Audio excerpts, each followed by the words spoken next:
(2024년 8월 7일) 수요일입니다. 오늘 수요부는 4명이서 진행하게 됐습니다. 안녕하세요, 황대현입니다. 안녕하세요, 이명철입니다. 안녕하세요, 옥상입니다. 안녕하세요, 송영주입니다. 엄청 덥죠? 지금 밖에.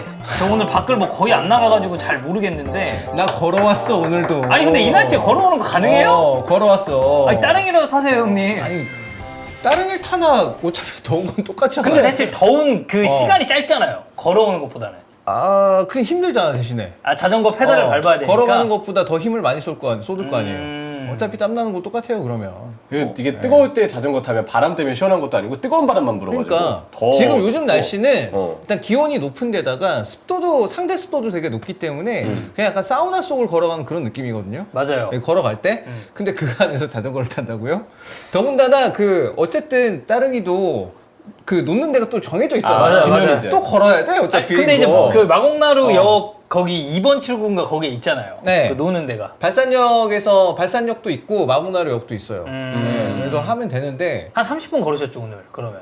보통 여기서 한 20에서 25분 걸리거든요. 20에서 25분. 와, 장난 아니네. 아니, 제가 그 따릉이를 최근에 여의도에서 집까지 한번 타고 간 적이 있었어요. 너무 길지 않나? 아니, 근데 이제 어. 뭐 지하철 탈까 하다가 이제 밥을 그때 좀 많이 먹어서 소화도 시킬 겸 한데 걸어가기 사실 이제 너무 거리가 머니까 따릉이 타가지고 한 1시간 탔거든요. 근데 그때 시간이 저녁 10시, 11시였는데 그래도 덥지. 힘들더라고요. 덥지. 그래도 힘들더라고요. 요즘은 뭐 밤에도 기온이 엄청 높고 습도도 높고 그래서 밤에 나간다고 해서 딱히 시원하지도 않아. 그냥 더워, 그냥 계속. 여기 네. 환희 형이 대본에 이렇게 써놨네요. 이번 주가 피크일 것 같은 여름 더위. 형님들 30년 전 더위도 이랬나요? 하시거든요. 일단 애초에 이번 주가 피크일지 아닐지 어떻게 알죠? 그러니까 다음 주까지 네. 갈 수도 있는 거고. 네네네. 그 94년이잖아요. 30년 전이면. 네. 94년 더위는 좀 어땠나요? 환희도 알고 있어. 그래. 자기는 어린 척하고 있는데 걔도 태어났잖아. 환희도 잘 알고 있습니다. 환희 형이 85니까 그때로 따지면은 몇 살 때죠? 10살 10살, 때. 10살. 네. 아, 몇 살이면 알 거 다 기억하네. 알죠. 아니, 형님들은 어떠셨어요? 엄청 더웠죠. 엄청 더우긴 했는데 그때는 또 젊었잖아요. 그래서 더워도 어렸죠? 엄청. 나가서 놀고 할 거 다 했습니다. 근데 요즘에는 밖에 나가는 것 자체가 싫고 두렵고 그러니까 지금은 뭐 평식이 산책도 못 시켜요. 지금 날이 너무 더워가지고. 강아지도 위험해. 강아지가 퍼지니까. 맞아. 네. 그래서 산책도 못 시키고 있고 얘는 불만만 쌓여가지고 지 주인한테 막 물고 뜯고 화내고 막 그러고 있고 근데 밖에 그 저녁 시간대도 그러면 좀 나가기 힘든가요? 힘들어요. 엄청 더워서. 어제 평식이 미용 시켰거든요. 네. 짜증 개짜증이. 네. 아니, 미용 셀프로 하세요? 아니요. 미용실 가서 제가 여러 번 얘기하지 않았습니까? 저는 뭐 회원제 등록을 하는 미용실을 써서 네. 한 3만 원짜리를 22,000원인가 18,000원인가 이 정도로 이제 할인. 할인 받아요. 네. 평식이 한 번 가면은 10만 원 이상 찍습니다. 와, 진짜 털이 많아가지고? 네. 털 밀고 얼굴 미용하고 뭐 꼬인 거 풀고 이러면 10만 원 이상 찍습니다. 야, 진짜 많이 드네요, 생각보다. 아니, 강아지 그게 미용이 비용이 세구나. 이게 요즘 이제 반려동물을 키우는 인구가 워낙 많다 보니까 네. 이 반려동물에 들어가는 비용들이 예를 들어서 뭐 동물병원 같은 경우도 그거는 의료보험이 없잖아요. 그쵸. 동물병원은 의료보험이 없어. 이제 동물 보험이 있긴 한데, 아직 이게 뭐랄까, 좀 초기 단계라 보장되는 항목들이 좀 별로 없더라고요. 이게 우리 전 국민이 의무 가입을 해야 되는 건강보험처럼 그런 게 없다 네, 보니까 맞아요. 가격도 너무 막 비싼 경우들이 많고, 그다음에 이제 이미용 같은 경우도 이런 것도 이제 마찬가지고 진작에 그런 걸 할 걸 그랬어. 그 기술로요? 네. 이렇게 수요가 이제 많아질 줄 알았다면. 수요가 많아질 줄 알았다면. 네. 저도 그 생각했어요. 그리고 평식이 보면서 옛말이 틀린 게 없다. 개팔자가 상팔자다. 아니, 알아서 월월 하면은 간식 바꿔줘. 네. 월월 하면은 똥 치워줘. 다 해주거든요. 네. 저희 어머니는 미용을 그 셀프로 하십니다. 그러니까 처음에는 좀 어려워하시다가 요즘 그냥 도사가 돼가지고 알아서 그냥 이게 다 미셔서 이렇게 한 번씩 밀고 나면은 좀 다른 강아지가 된 것 같잖아요. 네. 그 느낌 자체. 저희도 이제 말티푸 키우다 보니까 이제 그런 게 좀 있는 것 같고 이제 요즘 이제 얼마 전에 저번 주에 이제 에어컨을 드디어 이제 그 집 주인님께서 새 걸로 바꿔주셨거든요. 네. 네, 그래가지고 이제 좀 살만한데 그 보통 에어컨 어떻게 트세요? 풀 가동 하시나요? 아니면은 그냥 이제 나갈 때 끄고 뭐 약간 이런 식으로 하시나요? 아, 이거는 아마 우리 집만 그럴 수도 있는데 제 와이프가 네. 더위를 안 타요. 지금 같은 네. 날씨로요? 그래서 추워하는 스타일이에요. 아. 근데 지금은 자기에게 딱 알맞는 날씨인 거예요. 네네. 그러니까 에어컨을 틀 이유가 없어요. 아니 근데 형님은 아니시잖아요. 근데 저는 보시면 아시겠지만 지금도 땀 흘리고 있거든요. 그리고 평식이도 개기 때문에 혓바닥이나 발바닥으로 열 배출이 되긴 하지만 몸에 열이 많단 말이에요. 그래서 평식이 때문에 에어컨을 틀기 시작했습니다. 다행이네요. 네. 그러면. 강아지 때문에. 아니 형님 계실 때는 안 틀었을 거 아니에요? 사람 때문이 아니고 강아지 때문에. 네. 저는 몰래 서재에서 틀긴 합니다.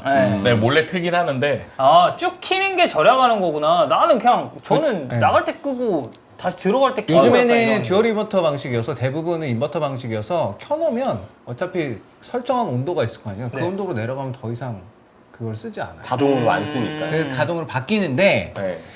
근데 저 같은 경우는 원래는 이제 저도 이제 에어컨 바람 바로 쐬는 거 별로 안 좋아하거든요. 저도 직방으로 하는 별로 거 안 좀 별로 안 좋아해서 좋아해요. 전 틀어놓고 송풍으로 바꿨다 계속 이런 식으로 하는데 요 한 며칠 동안은 그걸 계속 틀어놨습니다. 견딜 수가 없어서. 너무 더워 진짜. 안 잠깐이라도 송풍으로 바꾸잖아. 네. 한 5분 지나면 방바닥이 끈적끈적해지기 아니, 그러니까. 시작합니다. 네. 습도가 너무 높으니까 네. 방바닥이 끈적끈적해지기 시작해요. 그래서 계속 틀어놨어요 진짜. 아니, 저 그리고 잘 때 무조건 끄거든요. 네. 나갈 때 외출할 때는 잘 땐 꺼요. 네. 다 켜놨습니다. 밤에 열대야 모드로 또 열대야 모드가 있구나. 열대야 네. 치침 모드가 있어요. 치침 모드가 네. 있어요. 아유, 저희 집은 그건 없는데 그냥 27도 맞춰놓고 계속 틀어놨어요. 저는 이제 그냥 한 4시간 정도 이제 예약 종료 요런 거 해놓는데 이제 그러면은 보통 잠잘 때 이제 한 3시간 정도가 이제 에어컨이 꺼져 있는 상태거든요. 4시간 정도가. 와, 일어났을 때가 진짜 힘들더라고요. 요새는 날씨가 너무 더워가지고. 이미 훅구는 열기가 막 밖에 있잖아요. 어제 광명에서 갑자기 막 폭우가 쏟아지는 거예요. 근데 요새 날씨가 다 그렇잖아요. 약간 스콜 같이 오죠. 너무 놀랐어요. 그래가지고 나가야 되나 말아야 되나 그 평식이 미용 때문에 예약을 해놨으니까. 근데 나갔는데 나가는 도중에 해가 뜨더라고요. 그런데 습기는 또 많은 거야. 아, 그렇죠. 비가 왔으니까. 습해. 그러니까 야 이거 어떻게 해야 되지 이런 생각이 드는데 집에서 에어컨을 트는 이유 중에는 시원한 것도 있지만 습도가 너무 높으면 맞아요. 그러니까 약간 피부병에- 제습 효과도 네. 또 있으니까. 강아지가 피부병에 걸리면 이제 핥기 시작하고 그러면 문제가 또 심각해지니까 병원 가면 또 떼돈 듭니다. 네. 그럼 결국 이제 영주 형 집 에어컨은 그냥 평식이 때문에 다 그쵸. 돌아가는 네. 그거네요. 제가 평식이에게 고마운 점은 그 점밖에 없어요. 네, 너무 고마워요. 네. 좋습니다. 네, 간단하게 저희 더위 그리고 에어컨 얘기로 이제 스타트를 좀 해봤고 오늘 첫 번째 주제 바로 가보겠습니다.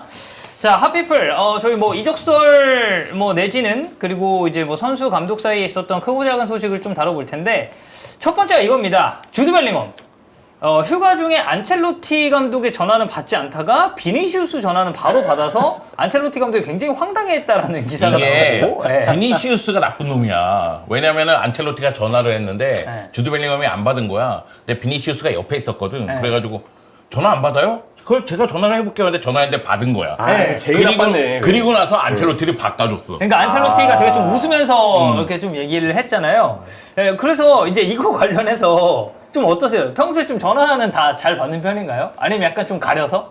저는 전화를 잘 받는 편이긴 한데 네. 그런 거 있잖아요. 핸드폰을 무음으로 해놓고 어떻게 뭐 차에 두거나 아니면 뭐 가방 안에 있거나 이럴 경우에는 못 받기는 해요. 네. 그런데 나중에 확인하면 꼭 전화를 합니다. 다시. 근데 우리 같이 프리랜서들은 일이 언제 들어올지도 모르고 그쵸. 모르는 번호여도 네. 어쨌든 연락을 바로 또 해야 되니까. 그리고 문자 오면 바로 확인을 하고 또 연락을 해야지만 그 다음에 이제 또 연락이 가능하니까 저는 전화 오면 되도록이면 바로 받으려고 해요. 형철이는 좀 어때요? 저나 덕현이 형은 이곳이 직장이기 때문에 이거 말을 되게 잘해야 될 문제라고 생각하거든요. 네. 저야 뭐 이제 잠을 자다가도 누구든 전화를 주면 언제든 깰 수 있는 구조를 만들어놨기 때문에 언제나 좀 열려있는. 잘 때 좀 예민한 편이죠? 네, 많이 예민한 편이에요. 네, 그래서 전화 주시면 바로 받고 플로우가 온다 바로 받고 연락드리고 항상 이렇게 깨어있는 그런 이게 인생 거짓말 살고 있어요. 같지? 아니에요. 거짓말이니까. 거짓말이니까. 형은요? 저는 전화 잘 안 받아요. 왜요? 아니 그 옛날에는 저도 영정처럼 그랬는데 네. 필요하면 다시 걸겠지. 그러니까 지들이 급하면 지들이 필요하면 다시 전화하겠지. 걸겠지. 그래서 일단은 저희는 그거예요. 일단 저희 같은 경우에는 일단 휴대폰이 아니면 일단 무조건 안 받습니다. 아, 그건 휴대폰이 맞아요. 아닌 건 무조건 안 받아요. 02, 070 이런 거 안 받고. 휴대폰이 아닌 건 무조건 안 받고 그다음에 휴대폰도 왔을 때 그 보통 이제 전화번호가 저장돼 있을 거 아니에요. 그쵸. 어쨌든 일을 한 번이라도 해봤으면 전화번호 네, 저장이 네. 돼 있어요.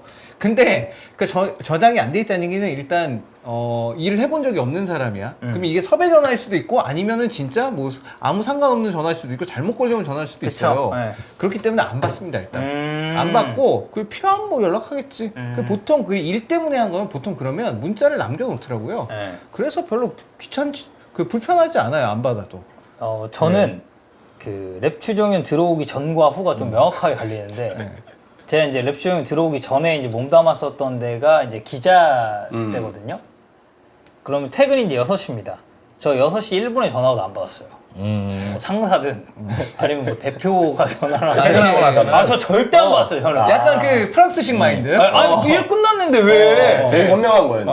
네. 그리고 이제 나중에 제가 이제 무음이라 못 봤다 하고 한 저녁 한 11시쯤에 이제 얘기 남겨놓고 했는데 이제 랩슈중에 들어오면서는 저희가 이제 좀 대타로 들어가야 되는 경우가 좀 많이 수시로 생기니까. 발생해요. 그래서 이제 사실 기자는 내가 못하면 남이 그냥 기사 네. 쓰면 되는 거 이게 어려운 게 아니기 때문에 괜찮았는데 이제는 대타로 바로 이제 좀 투입이 돼야 되는 경우가 많다 보니까 요즘은 전화 잘 받죠. 근데 사실 뭐 종윤 형이나 주원 형은 전화하는 경우가 거의 없어서 웬만하면 이제 명섭이 쪽, 명섭이 쪽에서 이제 전화가 온다든지 아니면 이제 급하면 이제 카톡 뭐 이런 식으로 남긴다든지 해서 저는 좀 그런 스타일인데 만약 이제 이게 어떻게 보면 이제 상사잖아요. 지금 벨링엄 입장에서 안첼로티가. 그럼 이게 상사의 전화 같은 경우도 약간 비슷한 스탠스인가요? 아니 이건 받아야죠. 그러니까 이거 아는 번호일 거 아니야 이거는. 근데 내가 얘기한 안첼로티 거는 이렇게 뜰 거 아니야. 모르는 번호고 이건 아는 번호일 거 아니야. 아는 번호인데 안 받는 건 좀 그렇지. 아니 근데 이건 그거는. 똑같은 거 아니야. 나 휴가 중인데 왜 전화를 해? 그냥 휴가 즐겨야지. 그 비니시우스는 비니 씨 같이 놀자 이럴 줄 알고 하는 거지. 어디냐? 나 어디서 파티하는데 너 올래 이럴까봐. 저도 안첼로티가 문자를 했다면 차라리 낫지 않았을까. 아까 찬우 형님 말씀처럼 미리 문자로 벨링엄아 뭐 잘 자고 일어났니? 뭐 소집 전에 뭐 뭔가 안부 물어보고 싶어서 연락한다. 하면은 답장이라도 하겠죠. 문자는 답장하기 편하거든요. 전화는 근데 근데 저도 이런 조금- 것도 있어요. 사람의 성격 문제일 수도 있어요. 왜 그러냐면 그런 거 있잖아요. 전화가 왔는데 내가 못 받았어. 근데 핸드폰 번호야. 그럼 궁금해서 전화하는 사람도 많거든요. 왜냐면 핸드폰 번호로 이제 광고 막 이런 게 오는 경우는 굉장히 드무니까. 그러니까 저 같은 경우에도 좀 이게 궁금해요. 네. 누가 나한테 연락했지? 이런 생각이 좀 들고 그리고 또 유부남과 유부남 아닌 경우도 달라요. 그건 어떤 차이죠? 왜냐면 와이프가 전화 왔을 때 어떠한 순간에도 전화를 받아야 되거든요. 네. 네. 그렇기 때문에 습관적으로 바뀌어요. 전화를 받게끔. 네. 네. 근데 예, 그 전까지 뭐 총각 시절에는 뭐 여자친구라 할지라도 바빴어. 뭐 이렇게 얘기하는 경우도 많으니까. 네. 여자친구한테요? 저 그랬어요. 그렇게 거짓말을 한다고요? 아니, 그러니까 안 바쁜데 바빴다. 전화를 안 받아놓고서 정말 바빴어. 그 다음에 야 바빴어 이렇게 내 마음이 너무 분주했어. 마음만 분주한 거잖아요. 그럴 수도 있잖아요. 네, 정신이 사나웠어. 그래가지고 전화를 못 받았다. 이렇게 얘기할 수도 있는 건데, 이게 좀 상황에 따라서 달라지는 것 같아요. 그런데 이제 저 같으면 안첼로티 감독에게 전화가 왔다. 뭐 안 감독 떴어. 그러면 일단 받죠. 바쁜 척 하면서. 아, 감독님! 왜 전화하셨어요? 뭐 이러면서. 저 지금 빨리 가봐야 되는데? 막 이러면서 전화 받죠. 뭐 대체적으로 다 상사의 전화는 받는 네. 편이다. 그 우리 주변에는 근데 이런 사람 없는 것 같긴 해요. 막 전화 막 안 받고 막 카톡 보내면은 막 몇 시간 뒤에 답장하고 이런 사람은 좀 없는 것 같아서. 몇 시간 뒤에 하는 거는 정말 안 봤을 가능성이 있긴 한데 네, 맞아요. 있긴 한데 근데 그리고 저도 가끔씩 몇 시간 뒤에 보내곤 해요. 카톡에 대해서. 네, 왜냐면 먼저 이렇게 딱 오는 거 봐도. 오는 거 딱 보고 확인한 다음에 까먹어. 까먹어. 그게 답장해야지. 그런 경우가 생기니까. 그게 진짜 달라진 부분입니다. 이게 온 건 봤어 내가 이렇게 어쨌든 푸시로 뜨니까 또 봤어. 이거 해야지 해놓고서 까먹고 있다가 맞아 다음번에 전화기 봤을 때 이게 이거 안 보냈구나 그렇게 되는 거예요. 저 같은 경우는 전화기를 잘 안 보거든요. 그러니까 집에 있을 때는 그냥 이렇게 충전만 해놓고 그냥 안 보고 있다가 뭐 게임하고 내 할 거 하고 있다가 아, 밥 먹어야지 그럴 때나 이제 전화기 한번 열어보는데 그때 이제 확인이 되는 거야. 아, 맞다. 이거 보냈어야 되는데.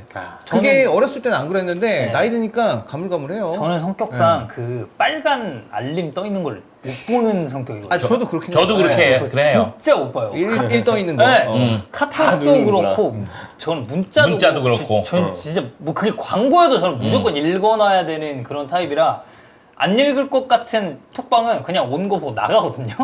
그리고 이제 그냥 나중에 연락해야지 약간 이런 스타일인데 저는 이제 또 이제 그 여자친구가 네.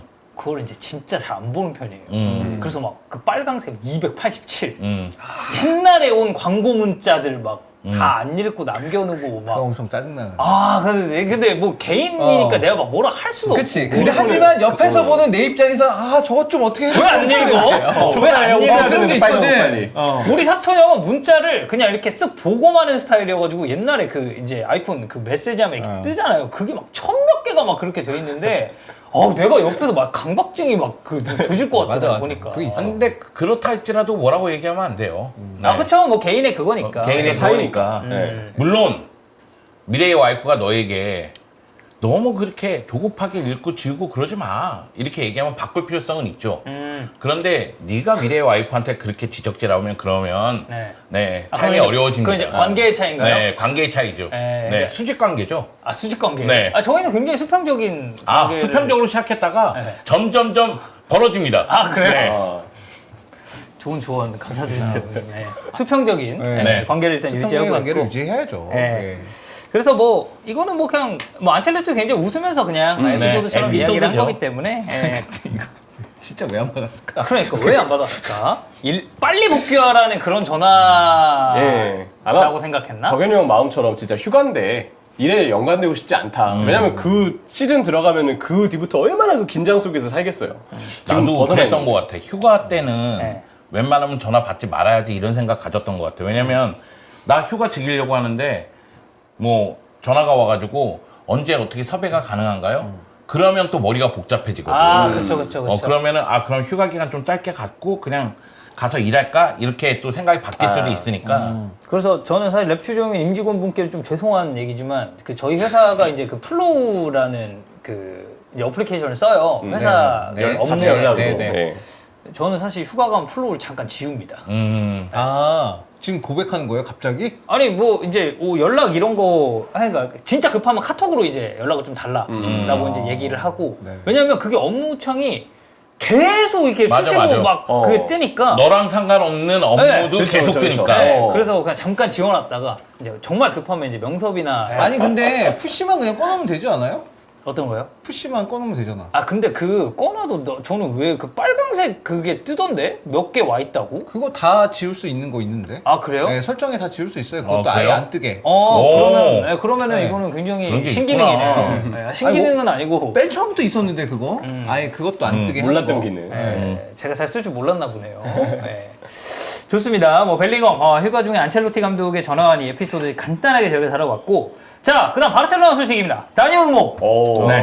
살짝 이거는 뭐 왔다고 임박? 봐야죠. 네. 바르사 유스 출신이었습니다. 근데 디나모 자그레브로 이적한 다음에 분데스리가에 입성했다가 다시 바르셀로나로 지금 돌아오는 케이스인데 2014년 자그레브 이적 이후에 10년 만에 바르셀로나로 복귀를 지금 목전에 두고 있습니다. 그래서 라이프치히에서 스페인으로 이동하는 모습도 포착이 됐는데 다니엘 뭐 좀 뭐 간단하게 왜냐면 또 잘 모르시는 선수분들이 있을 수도 있으니까 좀 어떤 스타일 선수인지 좀 소개 좀 해주시죠. 히든 풋볼 관계자들은 그리고 가족들은 다 알 거예요. 라이프치히라든가 스페인 대표팀에서 워낙에 다재다능한 모습을 보여줬으니까 공격형 미드필더뿐만 아니라 측면에서 가능하고 드리블과 직접적으로 박스 안쪽으로 들어가면서 타격에도 능한 선수이기 때문에 이 선수는 활용함에 따라서 팀의 기여도가 굉장히 높을 수가 있죠.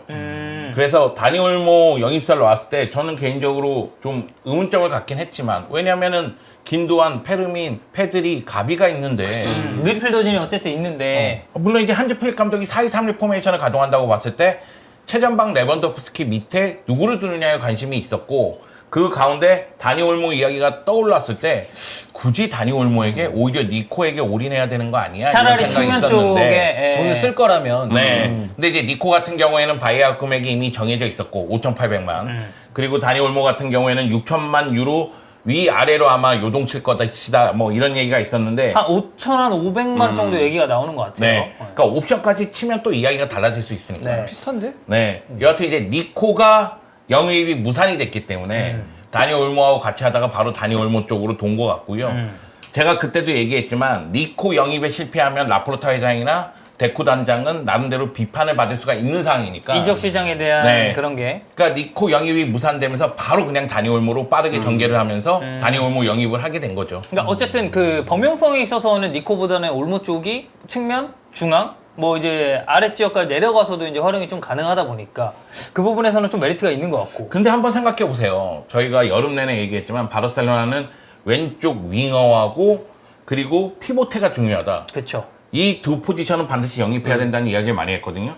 지금 니코 무산되면서 왼쪽 윙어 영입이 안 됐죠. 피보테는 뭐 카사도라든가 베르날이 매우 잘했다 할지라도 자체적으로 해결한다는 이야기가 나오고 있죠. 근데 뜬금없이 공격형 미드필더를 영입한 거예요. 물론 이제 다니 올모를 왼쪽에 쓸 수도 있죠. 그렇죠. 그런데 어찌 보면 이게 과연 체계적인 영입이냐? 이런 의문도 좀 든다는 거죠. 아, 그러니까 이게 뭔가 딱 그 철저한 계획 안에 프로젝트 안에 있었던 영입이 아니라 야, 이거 안 됐네. 야, 그럼 얘라도 빨리 데려와. 약간 이제 요런 느낌이란 말인가요? 그러니까 느낌은 그런데 사실은 뭐 니코 영입 추진할 때 다니 올모도 같이 추진했고 그래서 둘이 얘기가 계속 네, 나왔었잖아요. 다니 올모가 올 가능성이 매우 높다는 이야기가 있는 가운데 니코 마무리 지으면 다니 올모 영입을 마무리 짓겠다는 이야기가 있었거든요. 네. 그런데 이제 니코 영입이 마무리가 안 되면서 다니 올모를 빠르게 영입했기 때문에 동시에 추진한 건 맞아요. 그렇기 때문에 얘가 안 되면 얘를 데리고 와 이런 건 아니고 동시에 추진했는데 한쪽은 빠그라지고 한쪽은 성공한 건데 다만 여러 가지 측면에서 봤을 때 그 포지션을 소화할 수 있는 선수들이 많다. 그리고 원래 우리가 원했던 포지션은 보강이 안 됐다. 왼쪽 그리고 피보테. 네, 근데 돈은 5,500만 유로를 썼다. 이런 부분에서 봤을 때는 이게 좋은 선택인가. 물론 단위 올모만 놓고 봤을 때는 저는 만족합니다. 이 좋은 선수는 선수. 부상만 없다면 네, 맞아. 부상이 좀 있어. 네, 올모가. 부상만 없다면 충분히 바르셀로나에서 성공할 선수라고 생각을 하기 때문에 다니 올모 영입에 대해서 뭐 엄청나게 비판을 가하고 싶은 마음은 없지만 다만 돌이켜 생각하면 이게 체계적으로 돌아가고 있는 것이 맞는 것인가 이런 의문은 좀 든다는 거죠. 그러면 결론적으로 이제 이 종류에 있어서도 조금 높다고 보시나요? 5,500만 하나로 따지면 이제 800억이 조금 넘는 수치인데. 근데 단위 올모니까 5,500만 정도는 나올 수 있다고 생각을 해요. 그동안 근데- 해왔던 게 있으니까. 네, 근데 지금 상황에서 우리가 단위 올모에게 5,500만을 쓰는 게 맞느냐? 이거는 다른 문제죠. 왜냐면 우선 보강 포지션이 따로 또 있기 때문에. 네, 지금 보면 바르셀로나 왼쪽 윙어 또 영입한다는 얘기가 나오죠. 그런데 누가 될지는 모르겠습니다만. 그리고 이제 피보테는 직접적으로 해결한다는 얘기가 있어요. 네. 그리고 아마도 풀백도 칸셀로를 임대 영입하지 못한다면 그러면 거기도 보강을 해야 되니까. 저는 자체적으로 해결할 것 같아요. 아, 뭐 에토르 포트하고 아. 바에를 활용할 것 같거든요. 그런 식으로 돌린다고 봤을 때는 이번 여름 이적 시장에서 영입하는 거는 결국은 공격 쪽이 될 가능성이 크고 한지 플릭 감독이 프리시즌에 매우 잘하긴 했지만은 기대를 모았던 어린 선수들이 자체적으로 해결을 못 해주면 바르셀로나는 다가오는 시즌에 어려움을 겪을 가능성이 존재한다는 거죠. 그래서 뭐 채팅창 보면은 부상 없으면 올모 되게 괜찮다. 그리고 플릭픽이라는데 아직까지는 뭐 신뢰할 수가 없다. 뭐 없는 돈 끌어서 데려왔다라고 이제 이야기하시는 분들이 이제 좀 많고 아무래도 바르셀로나가 막 뭐 프리미어리그나 타 뭐 리그 비교했을 때 그렇게 막 자금을 엄청 원활하게 유동시킬 수 있는 그런 구조가 또 아니다 보니까 근데 그건 있어요. 유로 2024에서 다니 올모가 매우 잘했고 그렇기 때문에 다니 올모가 라마시아 출신의 바르셀로나 돌아온다면 이슈가 될 건 분명해요. 그리고 바르셀로나 입장에선 지금 이 순간 누군가를 영입해야 됩니다. 왜냐하면 레알 마드리드는 엔드릭하고 음바페 왔죠. 지금 아틀레티코 마드리드 난리 났어요. 좀 훌리한 거의 뭐 네. 거의 들어갔던데? 거피셜 떴으니까. 네. 훌리안도 그렇고 그리고 코너 갤러거도 그렇고 르노르망도 그렇고. 하비게라도 같이 영입한다는 얘기도 아 있고 발렌시아 하비게라 예. 지금 아틀레티코 마드리드가 난리 났기 때문에 바르셀로나 입장에서는 누군가를 영입해서 야망을 또 계속 보여줄 필요성은 있는 거죠. 발데하고 좀 잘 맞을 것 같지 않나요? 왼쪽 풀백 발데가 오버래핑을 한다고 하면. 그러니까 발데가 사실 이제 가장 최근 부상 있기 전까지 좀 안 좋아서 이제 이걸 좀 봐야 될 것 같아요. 세신 폼이 들어갔을 어떨지에 때 대해서. 발데 폼이 이제 어떻게 될지도 좀 따져봐야 될 것 같고. 그런데 그런 측면으로 생각할 수도 있어요. 다니 올모를 왼쪽 윙어로 기용하되 뭐 차비처럼 왼쪽 하프 스페이스에서 그쵸. 주로 뛰게끔 만든다. 아예 안쪽으로 들어오게. 아, 그러니까 뭐 가짜 윙막 네. 쓰고 뭐 네, 이런 듯이. 그런 식으로 쓴다. 그 대신 4-2-3-1에서 중앙 쪽에 뭐 긴도안이든 패들이든 페르민이든 가비를 활용한다. 이렇게 계산이 있을 수도 있죠. 그런데 이제 직선적인 왼쪽 윙어가 필요하다는 생각도 또 있기 때문에 왼쪽 윙어를 영입할지는 좀 지켜봐야 되겠고, 지금 이렇게 얘기한 것 중에 가장 중요한 건 바르셀로나는 선수단 정리를 확실히 해야 됩니다. 아, 런글레를 일단은 비롯해서 스쿼드적으로 좀 이제 줄이는 네. 게 필요하다. 다들 안 나가려고 하고 있기 런글레 때문에 아직도 있나요? 아직도 있어요. 연습- 런글레 얼마 전에 이번에 프리시즌 프리시즌 나왔어요. 뛰었어요. 네. 그러니까 런글레, 이니고, 뭐 몰랐네. 빅토르 호키 여러 선수들 다 정리할 필요성이 있습니다. 그러니까 그만큼 이제 타팀에 대해서는 사실 이제 있는 선수 없는 네. 선수가 좀 헷갈리는 경우가 좀 많긴 해요. 찬우 형은 올모 좀 어떻게 보시나요? 이 바르셀로나와의 뭐 궁합이나 뭐 이런 측면 봤을 때. 아니 저는 영조 형이 얘기한 거에 굉장히 동의하는 게 다니엘 올모를 영입할 필요가 있나? 바르셀로나가? 이거는 그냥 빅네임 스타기 때문에, 특히나 유로 2024에서 가장 떠오르는 스타기 때문에 거기에 라마시아 출신이고. 이건 정치적 영입으로 보여요 저는. 아, 이 영입 진짜? 자체가. 물론 빅네임 스타를 영입해야 되는 건 맞아. 그리고 다니엘 올모 같은 애 있으면 좋죠. 근데 그 목적보다 야 우리 니코 윌리엄스 나가리 됐네? 야 이러면 우리 어쨌든 스타 한 명이라도 데려와야 되는데 에 더 가까운 영입이 아닐까? 이 영입 자체는. 그러면 지금 뭐 여기 있는 미드필더들 다 팔 거야? 패드리, 가비 이런 선수들 팔 거야? 못 그것도 팔죠. 아니잖아. 못 팔죠. 그것도 아니잖아. 지금 한번 생각해 보세요. 4-2-3-1에서 2의 위치에 뛸 수 있는 선수 중에 가장 유력한 선수는 더용이에요. 프랭키 더용. 그럼 더용 파트너 문제를 카사도로 해결을 하든, 아니면 뭐 긴도안을 내리든 페드리를 내리든 아니 뭐 가비를 텐센이 또 내리든, 지난 시즌에 네. 피보트의 역할을 텐센을 했으니까. 올리든 에릭 가르시아를 올리든 이렇게 해결할 거란 말이에요. 그럼 긴도안, 페드리, 가비, 페르민, 파블로 토레까지 있어요. 파블로 토레도 네. 임대 복귀를 했죠. 그러면 이 5명 중에서 누구를 정리해야 되느냐? 다니 올모가 온다고 쳤을 때 누군가를 좀 정리할 필요성이 있잖아요.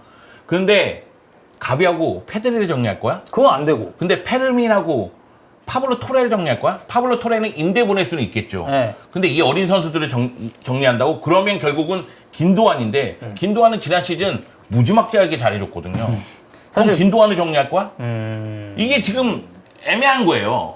만약에 그러니까- 왼쪽 윙으로 쓴다고 쳤을 때는, 그렇다면 한지 플릭 감독은 이런 유형의 윙어를 많이 써봤나?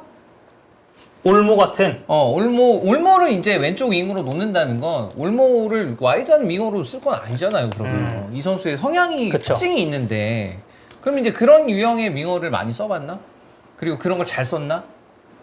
그것도 아닌 것 같거든. 그럼 여기다가 니코 윌리엄스의 영입이 중요했던 거는, 지금 와이드하게 직선적으로 파고 들어가서 수비를 파괴할 수 있는 힘이 필요한 왼쪽 윙어가 필요한 거예요. 그러니까 상대 수비랑 1대1로 네. 붙었을 때 본인이 크랙형 기질을 좀 보여줄 수 있는. 아니 쉽게 얘기해서 오른쪽에는 라민 야말이 있잖아요. 라민 야말은 중앙으로 들어올 수가 있단 말이에요.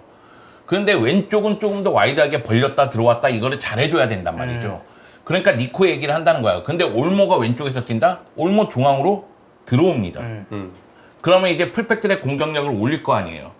그 가운데 수비력도 생각해야 될 거 아니에요. 수비 네. 밸런스를. 그쵸. 그러면 결국은 다니 올모를 그쪽에 배치해서 어떻게 전술적으로 짤 것이냐에 대한 해답을 또 한지 플릭이 마련해야 돼요. 그러니까 이제 전술적으로 또 고민이 필요하다는 네. 얘기고. 그냥 니코 샀으면 니코로 그냥 해결이 되는 거예요.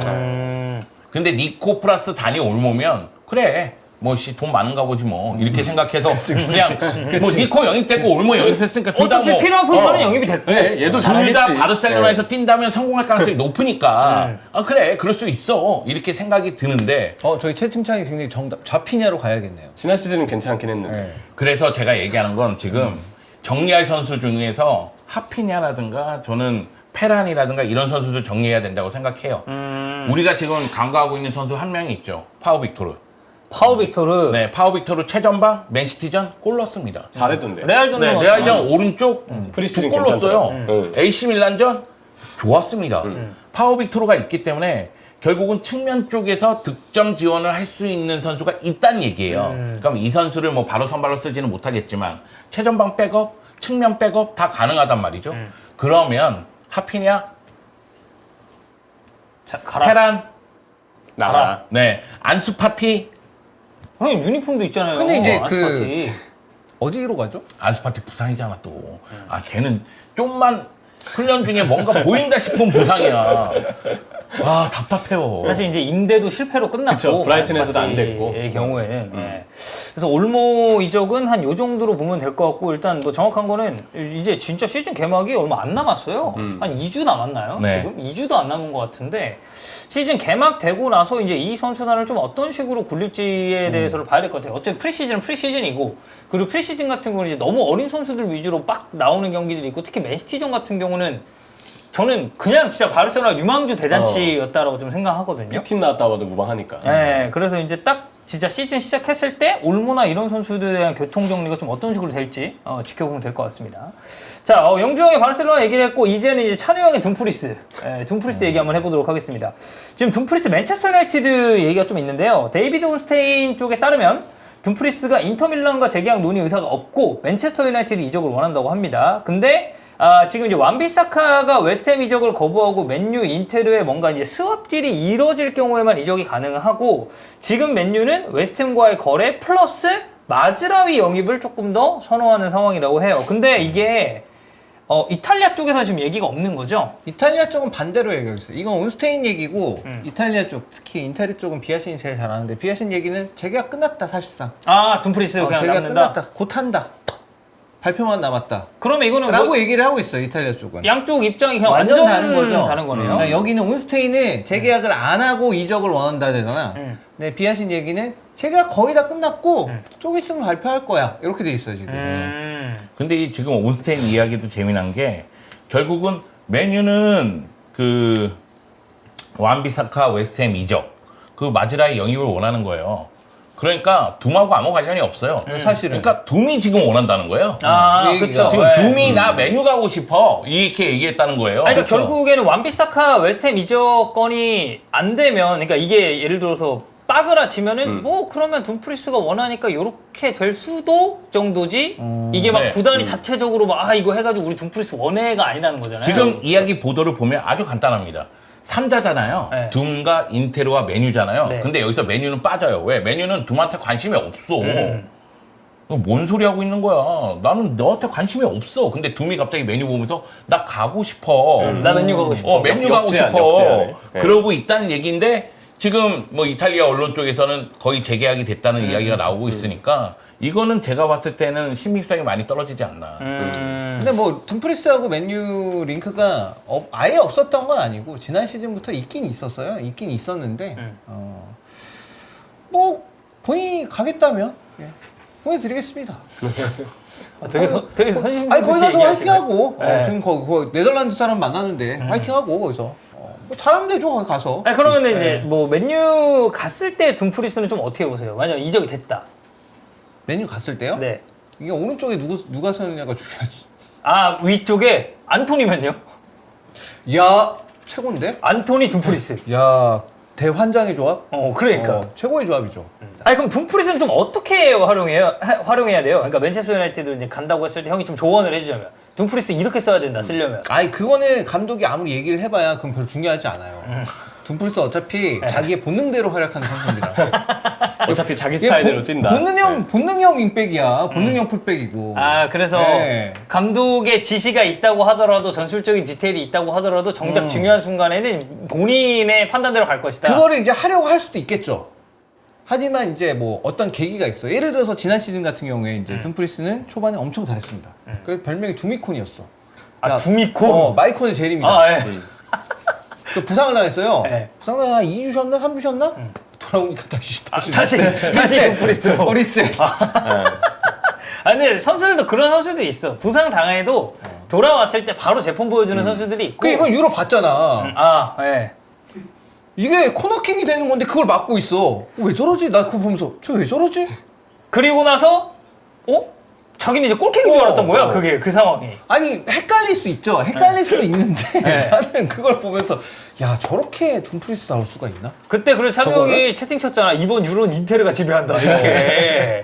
둠프리스 그 플레이 보고. 그래서 나는 그러니까 보면은 이제 둠프리스가 하드웨어는 좋아. 애가 키도 크고. 뭐 피지컬 네. 좋지. 속도 뭐 그 가속은 좀 느린데 대신에 그 속도 이제 찼을 때는 최고 속도 같은 경우는 좀 빠른 편이고 그리고 몸싸움도 잘하고 네. 키가 크니까 헤더도 잘하고 괜찮아요. 근데요. 근데 상황에 맞는 플레이를 잘 못해요.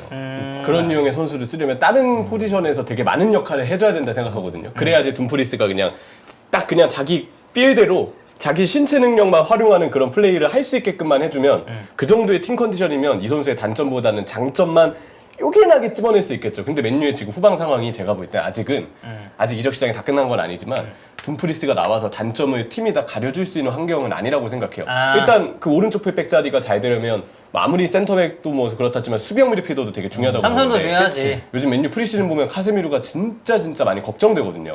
이 수비형 미드필더에 있을 선수가 지금 카세미루가 그래도 수비를 해줘야 되는데 1차 저지선이 말 그대로 붕괴가 된 상황이라 그 둠프리스가 만약에 수비를 못 해줄 때 누가 거기 커버해 줄 것이냐. 그러니까 공간 커버가. 요로가 해줘야 되는데 요로도 3개월 부상당해서 그러니까. 못 나오고 수비도 미드필더도 아직 그 특히 후방 밸런스가 이렇게 좀 불안불안한 상황에서 둠프리스는 잘못 썼다가 완비사카보다도 평가가 나빠질 수 있는 선수가 되지 않을까. 보면은 둠프리스가 이제 네덜란드 대표팀에서는 어쨌든 간에 클럽에서의 활약보다는 대부분 다 좋았어요. 유로 두 번의 유로 다 좋았었고 이번도 괜찮았어요. 이번도 나쁘지 네. 않, 좀 나쁘진 않았었는데 보면은 네덜란드는 기본적으로 미드필더들이 이제 다재다능한 선수들이 많이 있어요. 맞아요. 그래서 커버를 비교적 좀 잘 해주는 편인데 인테르에서는 3명의 미드필더가 딱 정해져 있습니다. 바렐라, 차라노로, 미키타리안 다 역할이 딱 있어. 바렐라가 요즘에 많이 비판받는 이유 중에 하나는 저는 둠프리스 영향도 꽤 크다고 봐요. 네. 둠프리스 영향이 굉장히 크죠.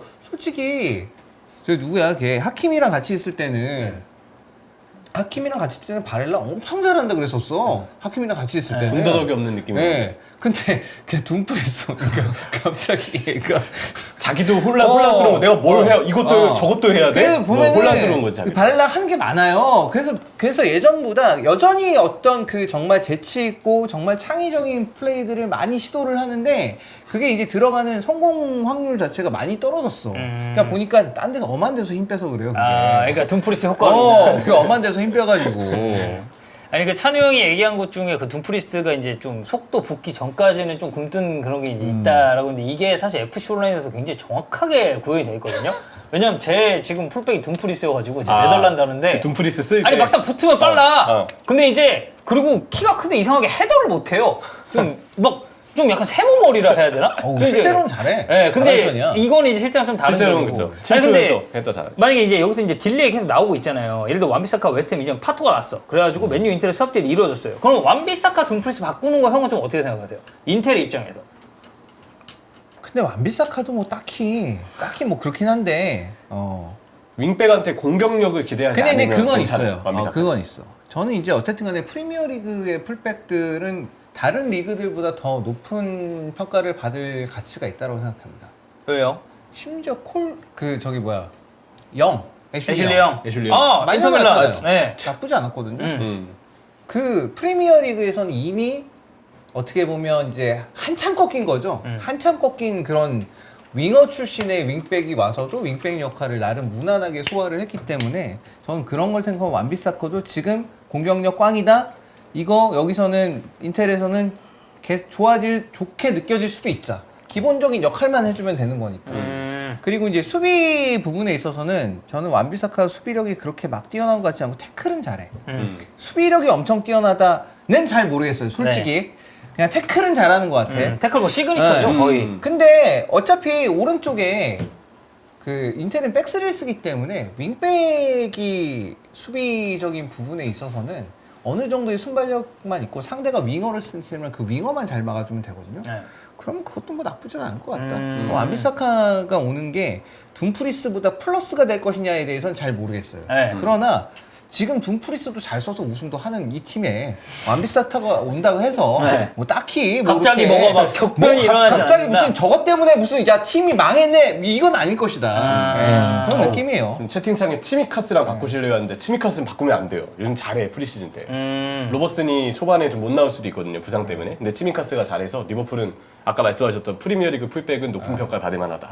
대만족합니다. 저는 아놀드가 또 마킹이니까. 아놀드, 네. 아놀드 프리시즌 그 이제 우통 벗고 훈련한 거 봤는데 몸 장난 아니더만. 그러니까 엄청 준비 잘했더만. 어떤 나쁜 분이 댓글로 레알 갈 준비 완료 이런 거 적으셨던데 진짜 너무한 거 아니에요 진짜. 아니 어때요? 완비사카의 인테르 그리고 둠의 맨유행. 저 완비사카는 저 아까 잠깐 얘기했는데 공격을 기대하지 않는 팀에서면 그런 역할을 줄 수 있는 팀에서는 좀 괜찮을 거라고 봐요. 근데 이 선수는 수비 위치를 잡는 거는 잘하지 못하거든요. 생각보다 맨유가 실점할 때 완비사카가 측면에 있어야 되는데 이상하게 중앙에 와 있어요. 그래, 걔 약간 그 누가 봐도 얘는 풀백 위치를 잡아야 되는데 갑자기 풀백 위치도 아니고 그렇다고 해서 자기가 센터백으로 역할을 뛰는 것도 아닌데 갑자기 막 이상한 위치에 서가지고 중앙 지역에 막아가지고 괜히 동료랑 겹칠랑 말랑 하다가 오른쪽 측면에 내주는 경우들을 많이 봤거든요. 근데 이것도 백4가 아니고 백5면 그리고 기본적으로 팀이 수비 전술이 좀 잘 짜여져 있는 상황이고 옆에서 좀 리딩해주는 선수가 커버 잘해줄 수 있으면 그런 단점은 제가 볼 때 오히려 가릴 수 있을 것 같아요, 팀에서. 근데 공격력은 특히 크로스랑 패스는 못 가리거든요. 그 역할을 다른 미드필더나 공격 자원이 대신해 줄 수 있으면 완비사카 데려가는 팀은 저는 쓰임새에 따라서 나쁘지 않을 수 있다. 네, 근데 맨유에서는 안 되죠. 맨유는 전진해야 되는데 그 풀백이 공격력이 너무 안 좋으니까. 그러니까 어제 팀 동료가 그 위치에 대해서도 이렇게 막 조정을 좀 해주고 이제 이런 게 네. 좀 필요하다는 그런 건 거잖아요. 아주 필요하다. 근데 일단 기본적으로 시모네 인자기 감독이 윙백들 정말 잘 키워냅니다. 일단 뭐 당장 페리시치가 페리시치. 윙백으로 터진 거는 시모네 인자기 감독 아래예요. 콘테 아래선 못했어요. 네. 못했는데 왜 데려가는 줄 모르겠어. 그리고 그 예전에 누구였지? 칸드레바가 스팔레티 때였나요? 칸드레바 스팔레티 때 윙백 뛰고 있었는데. 칸드레바도 그렇죠. 뭐 어쨌든 이제 칸드레바도 윙백 콘테 때예요. 콘테 때고요.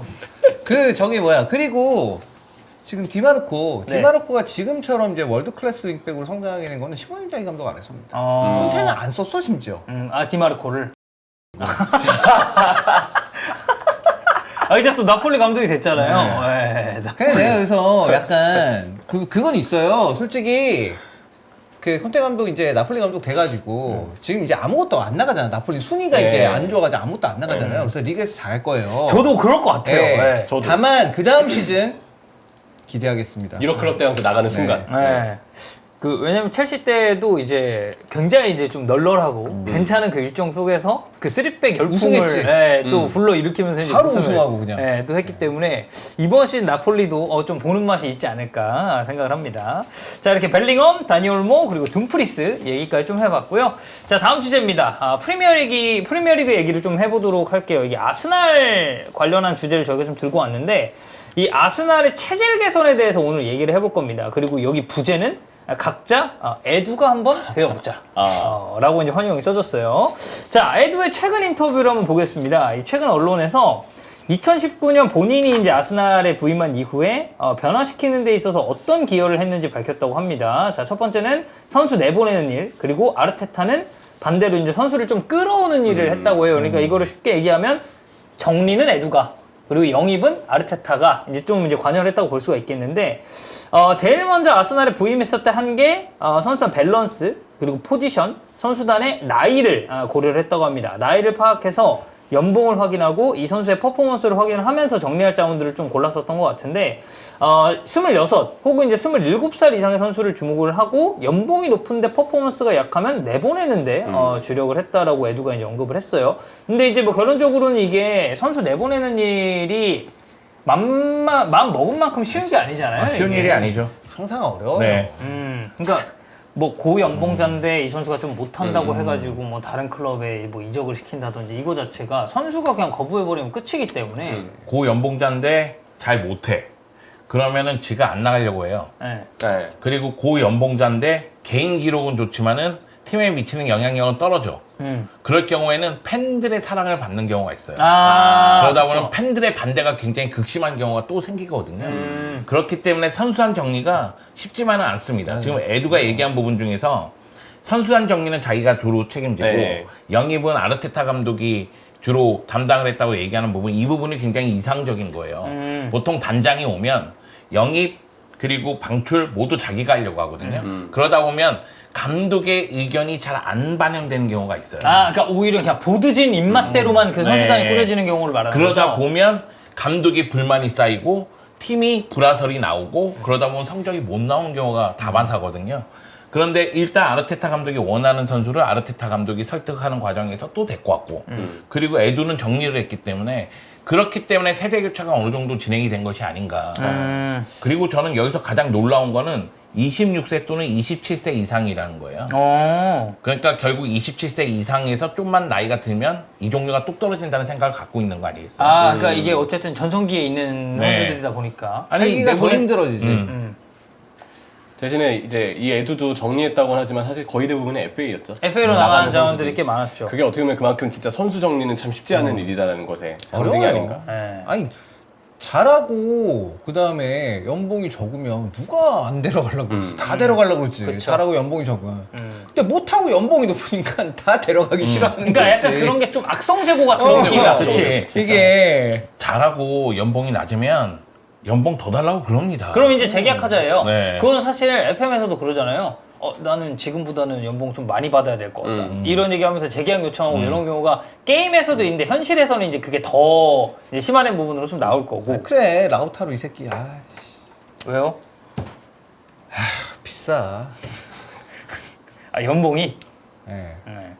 자, 그래서 저희가 이제 그 아스날의 선수단 관련해서 이렇게 쭉쭉쭉 한번 볼 건데 이 여기에 나오는 선수단의 연봉은 이제 카플로지라는 사이트를 참고를 했다고 합니다. 이거는 여러분들도 확인해 주시고 에두 부임 당시 2019-2020 시즌 아스날에서 스쿼드 26세 이상의 선수들의 이 주급을 저희가 한번 살펴봤습니다. 일단 1위는 메스트 웨질. 아 고연봉자네요. 진짜. 이 얼마 이게? 1, 100, 1000만, 10만, 100만, 1000만, 1800만 1820만 파운드. 1820만 파운드를 받았고 오바메양이 그 다음 그리고 라카제트가 3위.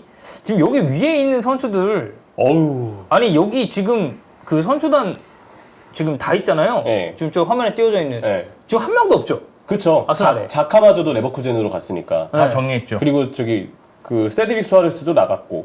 다 정리됐지. 다 정리가 됐죠.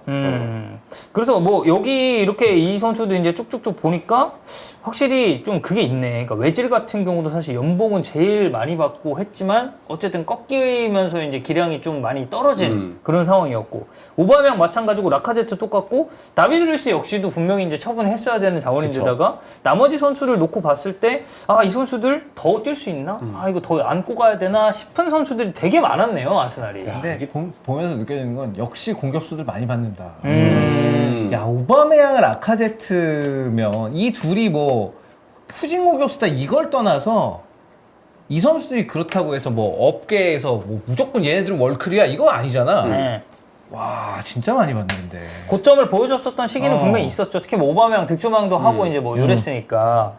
자, 그래서 이 선수들이 이렇게 이제 주급을 받았었고, 근데 지금을 보면요, 2023-2024 시즌 아스날이 26세 이상 선수들의 주급을 보면은 첫 번째가 이제 가브리엘 제주스가 제일 많이 받고 있습니다. 그리고 그 다음이 토마스 파티. 야, 그러니까 이게 토마스 파티 같은 자원들이 참 애매하죠 여기. 네. 이건 이 정도 연봉이면 그치. 정리해야죠. 너무 세요. 이 연봉인데 경기를 나와야지. 그러니까 나와서 잘하냐 못하느냐가 문제가 아니라 경기 자체를 네. 못 뛰니까. 나와야지. 제가 여러 번 얘기하지만 병상에서 연봉 챙기는 것들은 다 내쳐야 됩니다. 맞습니다. 네. 아 티아고요. 예, 예, 맞아요. 제가 그 갑자기 마음이 와닿아가지고. 예. 그런 것들은 네. 건강했을 때 지가 또 걸어 나갑니다. 어? 댐이 그랬거든요. 아 댐 무슨 댐? 네. 아, 되면 그렇기 때문에 병상에서 돈 받는 사람들, 제일 못하는 사람들은 정리하는 게 좋습니다. 대부분 근데 건강하든 안 건강해도 그랬을 것 같긴 한데. 네, 좀 예. 비슷한 느낌인데. 페드리도 지난 시즌에 좀 병상에서 연봉을 좀 맞아요, 많이 챙기지 맞아요. 않았나요? 그러게요. 아 그렇네요. 가비 가비도 근데 제가 거의 없는 잠깐만요. 마지막에 예. 아니, 자, 팀, 팀원들을 좀 아껴주시죠. 아 그러면 예. 나가야 야. 되나요 다? 야 닥치고 들으라고. 제가 얘기하고 싶은 건 일단 스페인 대표팀이 바르셀로나의 연봉을 보좌해야 된다고 저는 생각해요. 아 가비도 사실 가비도 그때 그렇고 페드리 같은 경우에는 뭐 올림픽, 대표팀이나 예. 이런 것 때문에 문제가 심각했거든요. 더용은 사실 부상이 있긴 있었지만 지난 시즌 그 정도 부상이 나올 수도 있다고 저는 생각하거든요. 그리고 그때 엘 클라시코 때는 이게 너무 이렇게 딱 그 플레이 하다가 아, 이게 네, 세게 네. 맞는 바람에 그래서 그러는 제가 거라. 계속 얘기하는 게 그런 거예요. UEFA가 경기 수를 늘리는 거, FIFA가 경기 수를 늘리는 거 이런 부분에 대해서 반대하는 게 우리는 최고점에 있는 선수들의 플레이를 보고 싶어 하는데 결국 어린 선수들이 대표팀에 불려갔다가 올림픽 대표팀에 불려갔다가 엄청나게 부상을 당하고 돌아오면 그 다음에 회복하는 기간도 있고 그러면 그 플레이를 보기가 상당히 어려워지잖아요. 아니 근데 나는 그 이거를 보면은 왠지 피파나 이런 데서 그렇게 얘기할 수도 있어. 야 그럼 넌 리그 20개 팀 말고 18개 팀으로 해. 옛날처럼 16개 팀으로 해. 그럼 경기수 줄잖아. 이런 논리를 반박할 수 있을 것 같아. 나 지금 방금 듣다가 생각난 아니 근데 건데. 제가 생각하는 건 아, 그거예요. 그러니까 너네 자체적으로 일부러 팀들 니네 줄이라고. 리그 옛날처럼 16개 뭐 18개 이렇게 해. 그럼 경기수 줄잖아. 뭐 분데스나 리그왕이 어쨌든 이제 수가 그렇죠. 적으니까. 아니 근데 그게 어. 뭐 닭이 먼저냐 달걀이 먼저냐 뭐 이런 문제일 수도 있어요.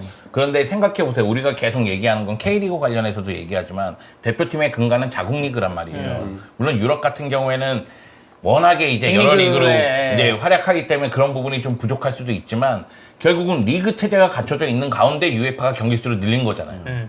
피파가 늘린 거잖아요. 그렇죠. 그래 놓고 리그의 팀을 줄여서 경기 수를 줄이라고 얘기하는 건 이건 적반하장이죠. 아, 좀 어불성설이다. 네. 그러니까 아예 그럴 거면 다 모여서 다시 한번 상의를 하는 것도 전 나쁘지 않다고 생각해요. 난 진짜 그러니까 요거는 진짜 상의했으면 좋겠는데 하겠냐 싶은 거죠. 아니, 그러니까 이거를. 왜냐면 지금 보죠. 그러니까 올 시즌이 물론 이제 그 대형 그 토너먼트 대회가 있어가지고 좀 특수하긴 했지만 6월에 이제 시즌이 딱 공식으로 끝났습니다. 6월 초, 5월 말 이때 다 끝났어요. 근데 바로 유로코파 스타트했죠. 그래서 이 텀 있고 유로코파 끝나자마자 1, 2주 이 정도 쉬고 지금 프리시즌 다시 시작했잖아요. 그리고 지금 프리시즌 진행되고 있는 와중에 곧 있으면 개막. 그리고 뭐 예를 들어서 챔피언스리그 우승한 팀들이나 뭐 이런 팀들 또 클럽 월드컵도 가야 돼요. 그렇죠. 내년 도중에. 여름에 하죠. 네, 어. 갔다 와야 되고 중간 특히 유럽 팀들 같은 경우는 중간중간에 그 네이션스 리그를 이제 항상 지금 또 하고 있잖아요. 근데 네이션스 리그, 그러니까 뭐 A매치가 뭐 상황에 따라서 뭐 한 경기를 잡는 경우도 있고, 뭐 두 경기 잡는 경우도 있고, 뭐 이제 뭐 이렇게 돌아가겠지만, 그리고 월드컵에서 이런 거 빼고. 근데 이제 네이션스 리그에 대한 부담감도 저는 분명히 있을 거라고 생각하고, 그죠. 결국 이 네이션스 리그 같은 경우가 단순 친선전이 아니잖아요. 그렇죠. 여기에 걸려 있는 게 뭐 이를테면 유로 예선을 네. 여기에 이제 걸어가지고 한 그 케이스도 있었고, 그러니까 그러다 보니까 중요성이 떨어지는 대회가 없어서 선수들이 전력을 다해야 되는 그런 매치들이 너무 많다 지금. 거기다가 챔피언스리그도 경기 수가 늘었잖아요. 그쵸. 일단 조별리그 8경기 됐고 그쵸. 이제 리그 스테이지라고 하죠. 네. 리그 스테이지 8경기 됐고 16강 플레이오프가 생겨서 예전에 약간 최상위 8위 안에 못 들면은 2경기를 더 해야 되고 토너먼트에서도 아니 무슨 선수들이 로보트도 아니고 이건 너무 심하다는 생각이 좀 드는데 제가 이 얘기를 들어보니까 뭐 다시 원점으로 돌아가서 죄송하긴 하지만 제가 주드 벨링엄이라도 안첼로티 전화 안 받았을 것 같아요. 쉬어야 돼. 휴가 기간이 이렇게 짧은데 그치. 쉴 땐 쉬어야 돼. 근데 요 기간에 전화를 해? 이렇게 생각했을 것 같습니다. 아니, 그리고 뭐 챔피언스리그 얘기 나와서 이제 잠깐 말씀을 좀 드리면 이게 어쨌든 팀 수가 늘어나고 방식 자체가 완전 바뀌었잖아요. 네. 그 제가 지금 그 FM 돌리면서 이거를 체험을 해보고 있거든요. 아, 전 솔직히 좀 재미없습니다. 너무 빡세기도 하고. 아니, 그러니까 이게 일단 같은 리그 팀끼리 만날 수가 있어요. 원래 그 조별 스테이지에서는 그걸 이렇게 피하잖아요, 다. 조를 나눠 놓으니까. 네, 아예 그냥 나눠 놓으니까. 근데 이게 딱 나왔을 때 나는 이 팀이랑은 원정에서만 해. 그리고 나는 맞아. 이 팀이랑은 홈에서만 해. 맞아요. 그리고 그게 일정이 좀 잘못 걸리잖아요. 제가 지금 리그 맨시티, 그리고 그 다음 경기 리그 하나 더 치고 그 다음 챔피언스 리그 맨시티, 약간 이런 식으로 만나요. 근데 이게 내가 또 전력을 다할 수밖에 없는 경기들이잖아요. 그래서 좀 어떤 상황이 발생하냐면 경기 수가 너무 많으니까 중간중간에 경기를 버릴 수밖에 없게 돼요. 그렇게 된다니까. 네. 그러니까 뭐 예를 들면 사실 클럽 감독이 카라바오컵의 중요도를 상당히 좀 낮게 원래도. 생각했잖아요. 그래서 막 23세 이하 선수들을 채워서 내보내고 이랬었잖아요. 그런 것처럼 내가 팀을 운영을 하는데 이 일정은 소화를 할 수가 없어. 근데 한번 생각해봐라. 지금 일정은 굉장히 늘어났어요. 선수들은 너무 많은 경기를 소화하고 있어. 근데 구단은 선수진을 풍부하게 구성하기가 어려워. 왜냐면 재정적인 압박을 또 주고 있어요. 선수들 가격도 세고 그리고 그러니까 재정적으로 압박을 받고 있기 때문에 오히려 선수단은 다이어트를 하고 있어요. 그 가운데 경기 수는 늘어나기 때문에 결국은 선수 개개인이 뛰는 경기 수가 많아지고 부상 위험도는 훨씬 더 높아지고 그러면은 결국은 에너지는 계속 떨어질 수밖에 없거든요. 그리고 저는 이게 조금 더 이어지잖아요. 선수들의 은퇴 시기가 조금 빨라질 수도 있다고 그럼요. 봅니다. 네, 신체적으로 과부하를 계속 물론 어릴 땐 잘 뛰겠지. 뭐 21살, 뭐 22살 막 이렇게 전성기 딱 구가하는 그런 뭐 26 이때까지 잘 뛰겠죠. 근데 이제 30대 딱 접어들었는데 이 정도 스케줄을 유지한다? 이거 자체가 이제 좀 너무 힘든 상황이라고 볼 수가 있고. 은퇴라기보다 클래스를 유지하는 데 어려움을 겪을 것 같아요. 네. 요즘은 사실 그렇잖아요. 요즘은 이제 예전에는 축구 선수 전성기 나이 그러면 아 그래 26살, 7살, 뭐 20대 후반 정도면 아 제일 잘할 때지라는 평가인데 요즘은 아니잖아. 요즘은 20대 초부 중반 이 정도 나이가 제일 잘할 때라고 사람들이 많이 생각을 하고 실제로 제일 잘해 걔들이. 네. 그러니까 그런 느낌이에요. 그런 느낌으로 바뀌었는데 그게 이제 아무래도 축구의 전술적인 부분이나 이제 필요로 하는 능력치들이 좀 달라졌기 때문에 그렇다고 생각을 하는데 기본적으로 이제 많이 뛰는 게 베이스가 돼야 되는 축구로 바뀌었으니까 지금은 네. 메타 자체가 그러니까 이제 그러한 클래스를 보여줄 수 있는 한때 되게 높은 클래스를 보여줬지만 시간이 지나서 선수 생활은 계속 하고 있는데 다시는 그런 클래스를 못 보여주는 케이스들이 우리 생각에 점점 더 뇌리에 많이 남지 않을까 그런 느낌이에요. 다시 원점으로 돌아가면 에두가 선수단 정리할 때 26세 또는 27세 이상의 선수를 주목했다고 하는데 네. 10년 뒤에 에두가 만약에 똑같은 일을 하면 25세, 24세로 될 수도 있어요. 그렇지. 그럴 수도 그러니까 있지, 선수단 기존으로는. 과부하 계속 네. 불리니까. 그런 측면이 나올 수도 있다는 거죠. 지금 보면 어쨌든 19-20 시즌에 있던 선수들을 정리를 쭉쭉쭉 했고 이 지금 현재 스쿼드에서 좀 내보내야 될 선수가 있다면 좀 누가 있을까요? 이번 시즌으로 봤을 때는 사실 진첸코. 진첸코, 사실 근데 그보다 앞서서 키비오르가 먼저예요, 사실. 키비오르. 근데 물론 키비오르는 상황상 좀 나갈 것 같긴 하거든요. 이 표현이 지금 없지만 사실 먼저 나가야 될 선수는 제가 볼 때 무조건 키비오르고 키비오르가 나가면 진첸코는 정말 상황에 따라서는 정상 참작의 여지가 좀 있어요. 그냥 한 시즌은 더 남아도 된다. 그렇게 보일 여지가 있는데 이렇게 비싼데? 근데 그래도 돈 키비오르, 많이 받네. 진첸코는 몸 상태가 괜찮으면 그래도 이 선수 보여줄 수 있는 게 좀 있거든요. 왜냐면 그리고 아르테타가 그 하고자 하는 축구에 굉장히 좀 이상적으로 네. 맞는 풀백이기도 하고 부상이 좀 많아서 그렇지. 근데 키비오르는 컨디션이 유지된다고 해도 너무 애매하기 때문에 기량 자체나 전술 자체가. 그래서 저는 키비오르는 나가는 게 우선이다. 진첸코는 조금 불안하긴 하지만 남아도 이상할 건 없다. 키비오르를 좀 먼저 얘기하는 게 맞는 것 같아요. 형들은 좀 어떠세요? 찬우 형은? 진첸코 나가는 게 네. 맞죠. 음. 이건 비싸. 네, 그냥 간단하게 말해서 팀이 어쨌든 팀이 줄 수 있는 전체 연봉의 총합은 정해져 있어요. 근데 진첸코가 이걸 받고 있잖아. 네. 이건 정리해야 돼 이거는. 이거는 저기 기업에서 저기 뭐 정리하고 하는 거랑 그냥 똑같은 관점으로 바라보면 될 것 같습니다. 퍼포먼스 대비해서 연봉을 높게 받아? 그럼 잘라야지. 그런 식으로 정리하는 게 전 단장은 그런 식으로 정리하는 게 맞다고 생각해요. 그게 뭐 팬들의 마음이나 이런 거랑 상관없이 단장은 그런 식으로 쳐낼 수 있어서 항상 연봉을 줄 수 있는 슬롯을 마련을 해놔야 그래야지 다음번 영입할 때 우리가 얘는 좀 비싼 정말 원하는 선수고 우리 팀이 오면 너무 좋을 것 같은데 연봉을 높게 달라 그래. 근데 슬롯이 없으면 못 주는 거잖아. 돈이 없는데. 그걸 무리해서까지 막 이거 뭐 재정 규칙 같은 거 어겨가면서 할 수는 없는 거 아니야. 그러면 이제 슬롯을 최대한 마련해놓고 거기서 이제 돈 더 줄 수 있게. 그래서 정리를 해야 될 것 같아요. 저는 이 명단을 봤을 때 파티, 진첸코 정리합니다. 저도 파티 진첸코. 그리고 제주스 연봉 깎습니다. 네. 깎을까요? 조르지뉴 나이 한참 연봉 괜찮은데? 낮출 겁니다. 네. 어떻게 해요? 일단 협박을 하겠습니다. 어떻게 총 들고요? 네. 문 잠궈. 아니 조르빈이 무시하나요? 근데 조르비는 지금? 괜찮았는데. 아니요. 저는 나이를 생각했을 때 좀 낮아야 된다고 생각합니다. 이거보다 좀 네. 덜 받아야 된다. 72만 원 버려라. 에이 팀 내 연봉 10인인데 이 정도면 에이 네. 아니야. 저는 어떻게 해서든 돈을 좀 줄이겠다. 그 생각을 갖고 있습니다. 자, 그러면 아스날이 이제 이렇게 딱 저희가 19, 20 그리고 23, 24 시즌을 이제 봤는데 다른 팀들도 한번 보겠습니다. 약간 이 에두의 논리대로 26세 이상의 선수들을 쭉 정렬을 해서 좀 어떤 선수를 정리를 해야 되는지를 한번 살펴볼게요. 이게 나이가 많은데 너무 연봉이 적은 선수는 저희가 제외를 했고 왜냐면 이 사람들 사실 나이가 많은데 뭐 받는 돈이 얼마 안 되면 우리가 지금 얘기하고 있는 이 주제와는 부합하지 않기 때문에 뺐고 너무 나이가 많은 고령의 선수는 일단 뺐습니다.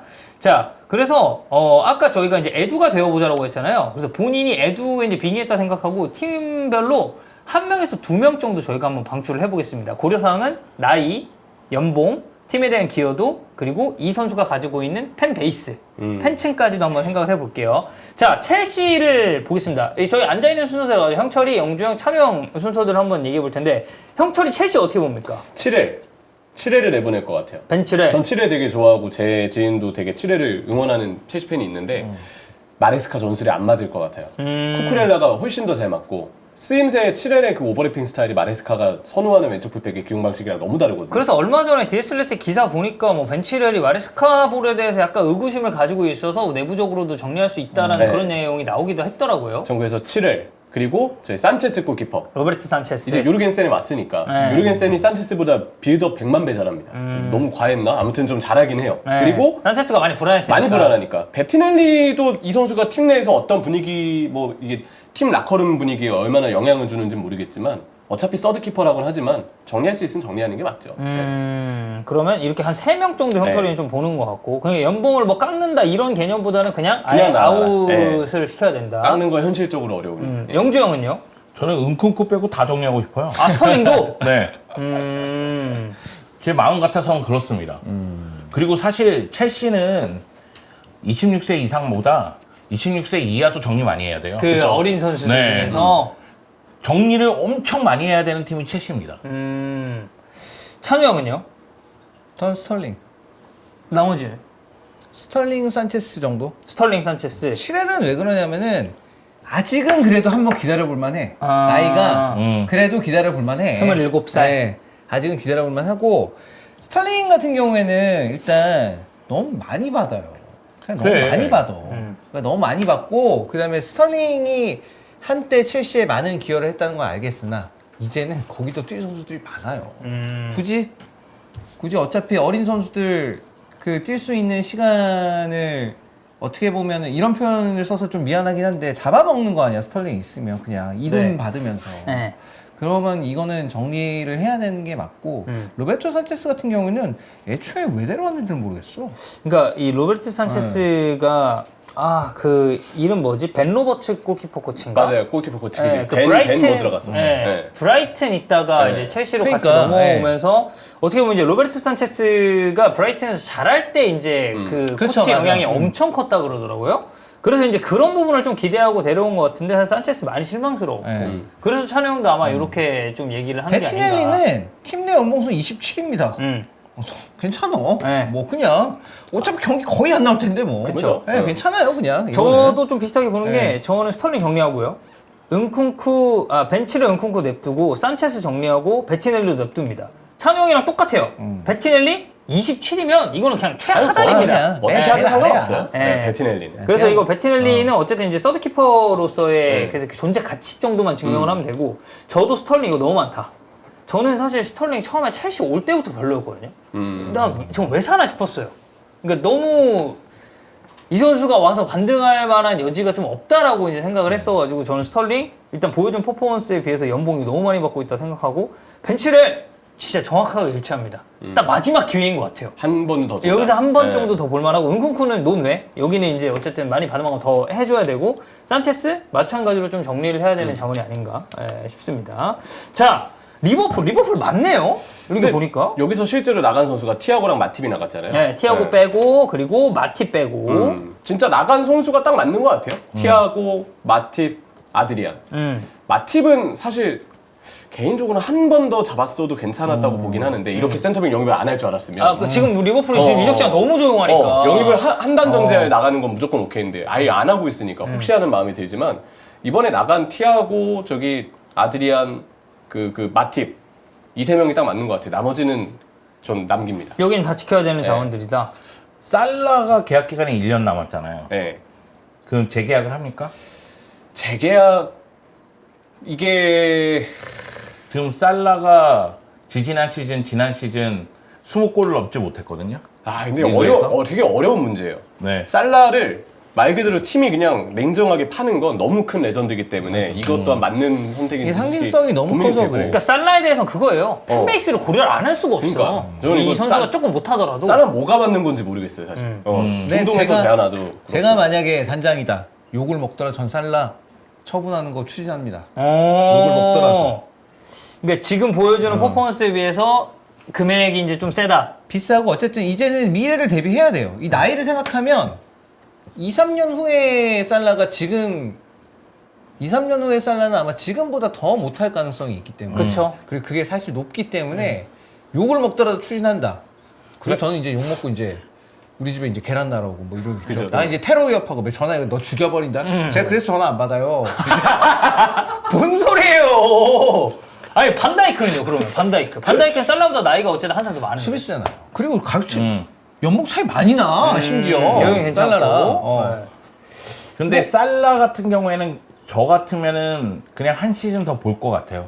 그냥 계약 종료되고 나가는 한이 있더라도 FA로? 네, 그렇게 내보내는 한이 있더라도 그게 이제 레전드에 대한 예의라고 생각해서 그 대신 슬롯 감독이 한 시즌 정도는 살라를 써봐야 되지 않겠느냐. 써야죠. 그리고 이번 여름 이적 시장이 지금까지는 조용하지만 오른쪽 윙 포워드를 한 명 영입해서 살라 다음을 좀 준비하는 모습이 필요하지 않을까. 그런 생각은 좀 있어요.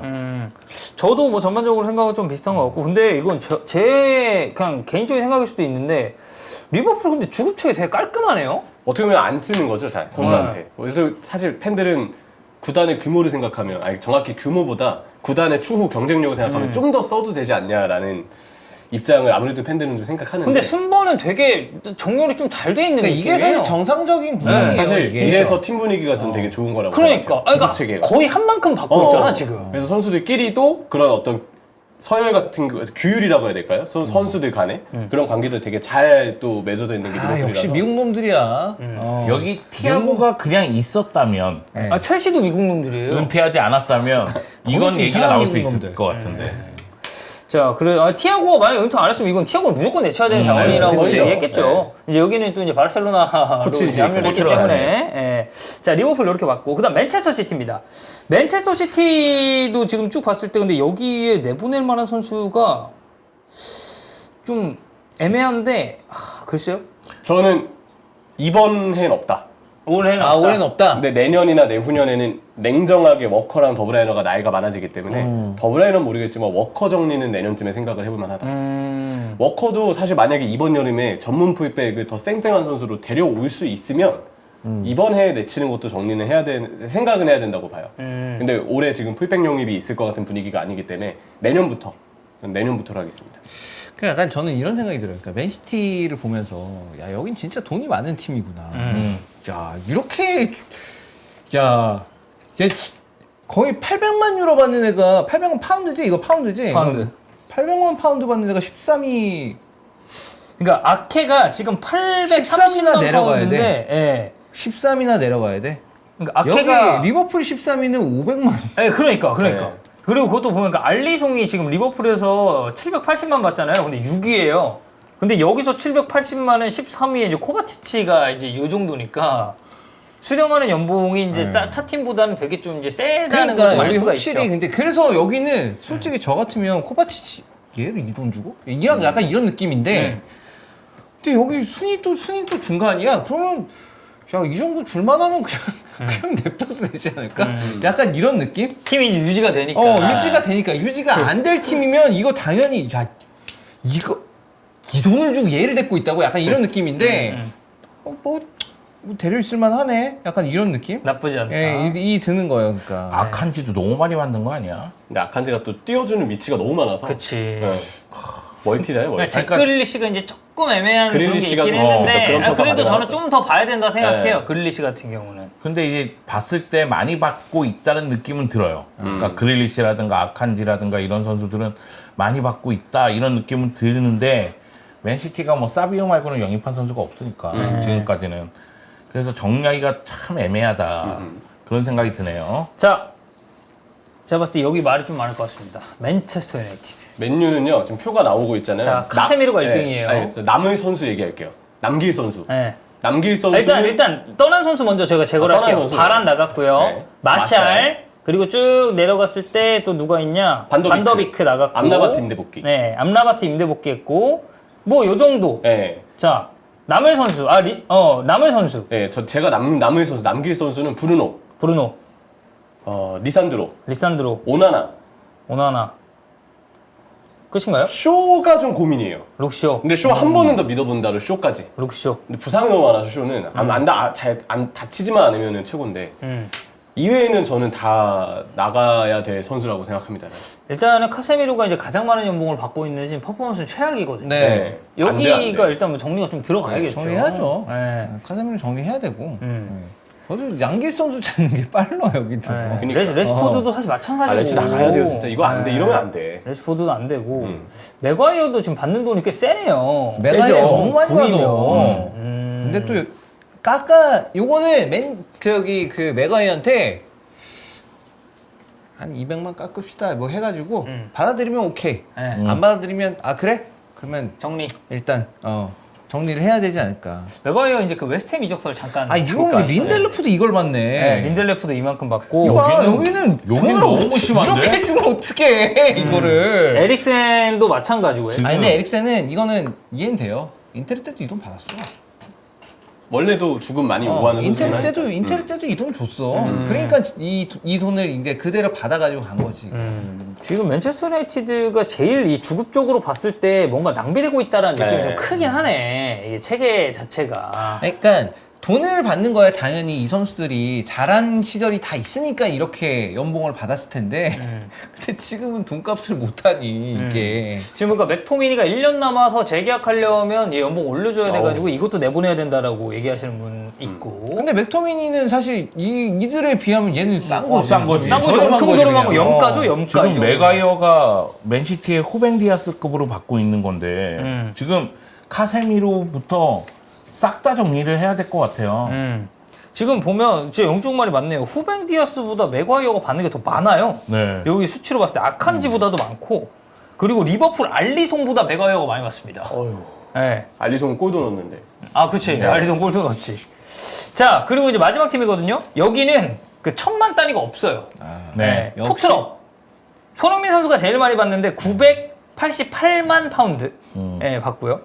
메디슨, 베르너, 호이비에르, 히샬리송, 다이어, 벤 데이비스, 벤탄쿠르, 비카르, 로셀수, 비스마까지 쭉쭉쭉 내려가는데 빡빡하네 그냥. 예, 굉장히 운영하는 데 있어서 글쎄요. 호이비에르는 나갔으니까 네. 호이비에르는 나갔으니까 다이어도 이제 여기서 제외를 해야 될 것 같고 그렇죠. 다이어 네. 나갔고. 벤탄쿠르, 비카르, 로셀수, 비수마 요 정도까지 딱 남긴다고 하면 토트넘 주급 체계는 좀 어떻게 보십니까? 괜찮네. 괜찮은데요? 괜찮네. 네. 그러니까 여기가 그거죠. 이제 토트넘이 예전부터 항상 나왔던 얘기가 그거였어요. 케인 있었던 시절부터 해가지고 토트넘이 그때 이제 포테티노 감독 아래서 이제 우승하다가 실패하고 막 이랬을 때 그때 나오는 얘기가 우승하려면 결국 연봉 더 줘야 된다. 연봉을 더 줘야 선수들이 오고, 그러니까 이 돈을 받는, 그러니까 좀 잘하는 선수들은 연봉을 더 줘야 걔들이 이 팀에 오고 싶을 생각을 하지. 이 연봉 가지고는 안 된다. 근데 그거보다 지금 많이 오른 상황인데도 여전히 봤을 때는 우승권 팀이랑은 거리가 멀다. 손흥민이 그냥 그런 느낌이에요, 그냥. 손흥민이 맥과이어랑 똑같아요. 이 표 기준으로 받는 연봉이. 이게 좋게 얘기하면 정말 주급 관리가 어쩌면 잘 된 걸 수도 있죠. 잘 나갈 수 큰 있죠. 돈이 나가지 않는 거니까. 하지만 그래도 구단의 체급을 키우기 위해서는 경쟁 구단들과도 좀 이제 견줄 만한 정도의 금액을 맞춰야 되기 때문에 이보다는 조금 더 선수들의 주급을 다들 좀 활약 좋은 선수에 한해서는 올려줘도 괜찮지 않을까. 그러니까 막 빅네임 얘기를 계속 해도 네. 토트넘이 빅네임형이 쉽지 않은 게 그런 빅네임들이 이 연봉을 안 받고 오지. 올 수는 없고 그렇다고 해서 갑자기 그냥 빅네임 영입했는데 그냥 팀 내 최고 주고 때려 해가지고 격차 많이 나게 딱 해버려 그럼 이제 밑에서 불만 생기는 거고. 이게 봐봐요. 이거 세전일 거 아니야, 이거. 네. 이 세전이면은 손흥민이 세후로 따지면은 500만 유로 받는 거예요. 500만 유로. 한 반절 정도 깎이나요? 반 나가죠, 당연히. 세전이면. 이게 최고 세액자일 거 아니에요. 이 사람들은 전부 그러겠죠. 다. 네. 무조건 다 무슨 다 100억 넘게 받는 사람들인데. 근데 그런 측면도 생각해야 돼요. 뭐냐면은 소위 얘기해서 스타 선수에 대한 대우가 확실하게 이루어져야 되는데 그 연봉이 올라갈 때마다 협상을 하면서 그거에 대한 대우를 제대로 못 해주다 보면 결국 이 클럽에 오래 남기가 어렵다는 그러니까 거예요. 선수를 빼앗기는 네. 상황이 나올 수밖에 그러니까 없는 손흥민 거고. 같은 충성심이 정말 똘똘 뭉친 그런 선수가 아니면 다른 선수들은 내가 대우를 받을 수 있는 곳으로 갈래 그리고 떠나갈 수밖에 없는 상황이 되거든요. 자, 그래서 저희가 오늘 아스날부터 시작을 쭉쭉쭉 했지만 이게 리버풀 그러니까 맨시티는 너무 이제 돈이 많아 그냥 잘 준다 치고 네. 리버풀, 토트넘이 그래도 주급 체계는 제일 깔끔하게 정렬이 좀 잘 돼 있는 팀들이 아니었나 관리를 잘한 느낌.